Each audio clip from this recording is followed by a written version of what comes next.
అందరికీ శుభోదయం. నా పేరు స్నిగ్ధ. నేను 3వ తరగతి చదువుతున్నాను. ఈరోజు నేను విరామ చిహ్నాల గురించి చెప్పబోతున్నాను. మనము రాసేటప్పుడు, చదివేటప్పుడు ఎక్కడ ఆగాలో, ఎక్కడ ఆపాలో తెలిపేవి విరామ చిహ్నాలు. బిందువు. దీనిని వాక్యం ముగిసింది అనే సందర్భంలో వాడుతారు. ఉదాహరణ: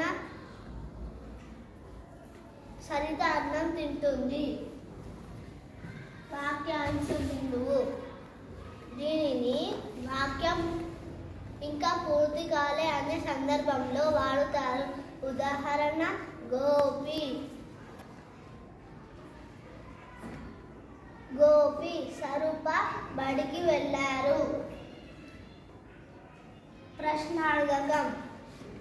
దీనిని ప్రశ్న ముగిసింది. దీనిని ప్రశ్నించేటప్పుడు వాడుతారు.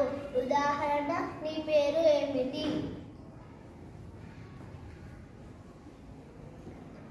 ఆశ్చర్యార్థకం. దీనిని ఆశ్చర్యం గొలిపే సందర్భంలో వాడుతారు. అబ్బో, హైదరాబాద్ చాలా పెద్దది. ధన్యవాదాలు.